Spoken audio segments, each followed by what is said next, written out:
ಎಲ್ಲರಿಗೂ ನಮಸ್ಕಾರ. ಕರ್ನಾಟಕದ ಸರ್ಕಾರಿ ನೌಕರರಿಗೆ ವೇತನ ವಿಳಂಬ ಆಗ್ತಿದೆಯಾ?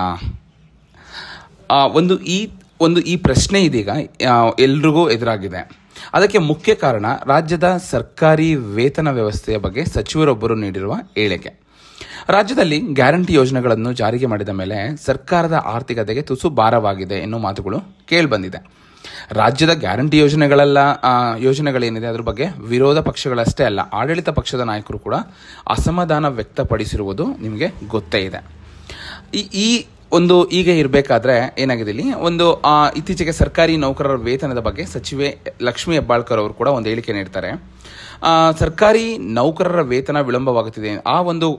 ಪ್ರಶ್ನೆ ಏನಾಗಿದೆ, ವೇತನ ಎದುರಾಗ್ತಿದೆಯಾ, ಎಲ್ರಿಗೂ ಕರೆಕ್ಟಾಗಿ ಸ್ಯಾಲರಿ ಬರ್ತಾ ಇಲ್ವಾ ಅನ್ನೋ ಕ್ವಶನ್ ಕೂಡ ಮೂಡಿದೆ.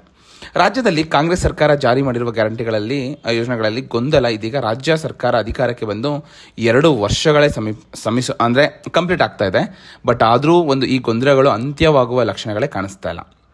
ಯಾಕಂದ್ರೆ ರಾಜ್ಯದಲ್ಲಿ ಚುನಾವಣೆ ಪೂರ್ವದಲ್ಲಿ ಕಾಂಗ್ರೆಸ್ 5 ಪ್ರಮುಖ ಗ್ಯಾರಂಟಿಗಳನ್ನು ಘೋಷಣೆ ಮಾಡಿರುತ್ತೆ. ಅಲ್ಲದೆ ರಾಜ್ಯದಲ್ಲಿ ಅಧಿಕಾರಕ್ಕೆ ಬರುತ್ತಿದ್ದಂತೆ ಆ ಯೋಜನೆಗಳನ್ನು ಅನುಷ್ಠಾನ ಕೂಡ ಮಾಡ್ತಾರೆ. ಅದರಲ್ಲೂ ಕೂಡ ಅವರು ಯಶಸ್ವಿ ಆಗ್ತಾರೆ. ಕೊಟ್ಟ ಮಾತಿನಂತೆ ನಾವು ನಡೀತೀವಿ ಅಂತ ಹೇಳಿರ್ತಾರೆ. ಸೊ ಹಾಗೆ ನಡೀತಾರೆ. ಆದರೆ ಈ ಯೋಜನೆಗಳಿಂದ ಗೊಂದಲ ನಿವಾರಿಸುವಲ್ಲಿ ಸರ್ಕಾರ ವಿಫಲವಾಗಿದೆ ಎಂದು ಸಾರ್ವಜನಿಕರು ತುಂಬಾ ಆರೋಪ ಮಾಡ್ತಿದ್ದಾರೆ. ಇದಕ್ಕೆ ಮುಖ್ಯ ಕಾರಣ ರಾಜ್ಯದಲ್ಲಿ ಗೃಹಲಕ್ಷ್ಮಿ ಯೋಜನೆ ಸೇರಿದಂತೆ ವಿವಿಧ ಗ್ಯಾರಂಟಿ ಯೋಜನೆಗಳಲ್ಲಿ ಸಣ್ಣ ಪುಟ್ಟ ಗೊಂದಲಗಳು ಇಂದಿಗೂ ಇದೆ. ಅಲ್ಲದೆ ಕರ್ನಾಟಕದಲ್ಲಿ ಗ್ಯಾರಂಟಿ ಯೋಜನೆಗಳಲ್ಲಿ ಗೃಹಲಕ್ಷ್ಮಿ ಯೋಜನೆ ಒಂದಾಗಿದ್ದು, ಈ ಯೋಜನೆಯ ಬಗ್ಗೆ ಸಾರ್ವಜನಿಕರಿಂದ ಅಸಮಾಧಾನ ಕೂಡ ಕೇಳಿಬರ್ತಾ ಇದೆ. ಇದ್ರ ಮಧ್ಯೆ ಸರ್ಕಾರಿ ನೌಕರರಿಗೆ ವೇತನ ವಿಳಂಬವಾಗ್ತಿದ್ಯಾ, ಪ್ರತಿ ತಿಂಗಳು ಅವರಿಗೆ ಸೇರ್ಬೇಕಾಗಿರೋ ವೇತನ ಸೇರ್ತಾ ಇದೆಯಾ, ಈ ತರ ಪ್ರಶ್ನೆ ಕೂಡ ಮೂಡಿರೋದಕ್ಕೆ ಮುಖ್ಯ ಕಾರಣ ಏನಂದ್ರೆ ಸ್ಟೇಟ್ಮೆಂಟ್, ಸಚಿವ ಹೆಬ್ಬಾಳ್ಕರ್ ಅವರು ಕೊಟ್ಟಿರೋ ಸ್ಟೇಟ್ಮೆಂಟ್ ಇದಾಗಿದೆ. ಗೃಹಲಕ್ಷ್ಮಿ ಯೋಜನೆ ಯಾಕೆ ಪ್ರತಿ ತಿಂಗಳು ಸರಿಯಾಗಿ ಬರ್ತಾ ಇಲ್ಲ ಅಂತ ಪತ್ರಕರ್ತರು ಏನ್ ಮಾಡ್ತಾರೆ, ಕ್ವಶನ್ ಮಾಡ್ತಾರೆ. ಈ ಕ್ವಶನ್ಗೆ ಅವ್ರ ಆನ್ಸರ್ ಹೇಳೋದು ಯಾವ ತರ ಇರುತ್ತೆ ಅಂದ್ರೆ, ಮುಂದುವರೆದು ಸರ್ಕಾರಿ ಸಂಸ್ಥೆಗಳಲ್ಲಿ 1 ತಿಂಗಳು ಸಂಬಳ ಕೊಟ್ಟರೆ ಕೆಲವೊಮ್ಮೆ 3 ತಿಂಗಳಿಗೊಮ್ಮೆ ಕೊಡಲಾಗುತ್ತೆ. ಇಲ್ಲದಿದ್ದರೆ ಇನ್ನೊಮ್ಮೆ ಕೆಲವೊಮ್ಮೆ 2-3 ತಿಂಗಳಿಗೆ ಕೊಡುವುದು ಸಹ ಇದೆ.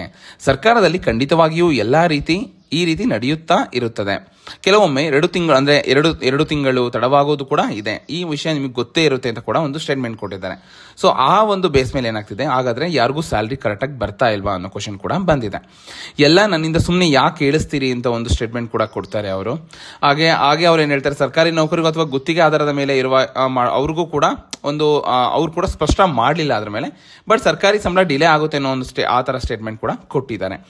ಆದರೆ ಸರ್ಕಾರದಲ್ಲಿ ಯಾವುದೇ ನೌಕರರಿಗಾದರೂ ಸಂಬಳ ಏನಾದರೂ ವಿಳಂಬ ಆಗ್ತಿದ್ರೆ ಅದು ಅನ್ಯಾಯ ಹಾಗೂ ಕಾರ್ಮಿಕ ಹಕ್ಕುಗಳ ಸ್ಪಷ್ಟ ಉಲ್ಲಂಘನೆ. ಸರಿ, ಸರ್ಕಾರವೇ ತನ್ನ ಸಿಬ್ಬಂದಿಗಳಿಗೆ ತಿಂಗಳಿಗೆ ಸರಿಯಾಗಿ ವೇತನ ನೀಡದೇ ಇದ್ದರೆ ಖಾಸಗಿ ಕಂಪನಿಗಳನ್ನು ಪ್ರಶ್ನಿಸುವ ಯಾವ ನೈತಿಕತೆ ಉಳಿದುಕೊಂಡಿದೆ ಅನ್ನೋ ಪ್ರಶ್ನೆ ಎದುರಾಗಿದೆ. ಇವಾಗ ಲಕ್ಷ್ಮೀ ಹೆಬ್ಬಾಳ್ಕರ್ ಅವರ ಹೇಳಿಕೆಯು ಇದೀಗ ಸಾರ್ವಜನಿಕ ವಲಯದಲ್ಲಿ ತುಂಬಾ ಅದರಿಂದ ಚರ್ಚೆ ತುಂಬಾ ಶುರುವಾಗಿದೆ. ಸೊ ಏನಾಗ್ತಿದೆ, ಈ 15ನೇ ಕಂತಿನ ಹಣ ಏನಿದೆ,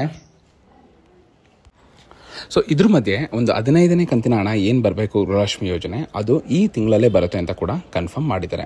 ಸೊ ಕಾದ್ ನೋಡಬೇಕು ಇನ್ನು ಯಾವ ರೀತಿ ಸ್ಟೇಟ್ಮೆಂಟ್ ಬರುತ್ತೆ ಮತ್ತು ಗೃಹಲಕ್ಷ್ಮಿ ಯೋಜನೆ ಯಾವ ಹಂತಕ್ಕೆ ಹೋಗಿ ತಲುಪತ್ತೆ ಅಂತ. ಸೊ ಎಲ್ರಿಗೂ ಒಳ್ಳೇದಾಗಲಿ, ಎಲ್ರಿಗೂ ಗೃಹಲಕ್ಷ್ಮಿ ಯೋಜನೆ ಅಮೌಂಟ್ ಏನಿದೆ ಅದು ತಲುಪಲಿ ಅಂತ ಹೇಳ್ತಾ ಈ ವಿಡಿಯೋನ ಕ್ಲೋಸ್ ಮಾಡ್ತಾ ಇದ್ದೀನಿ. ಸೊ ಇದೇ ರೀತಿ ಹೆಚ್ಚಿನ ಮಾಹಿತಿಗಾಗಿ ನನ್ನ ಯೂಟ್ಯೂಬ್ ಚಾನಲ್ನ ಸಬ್ಸ್ಕ್ರೈಬ್ ಮಾಡಿ ಇದೇ ರೀತಿ ಸಪೋರ್ಟ್ ಮಾಡ್ತಾ ಇರಿ. ಧನ್ಯವಾದಗಳು.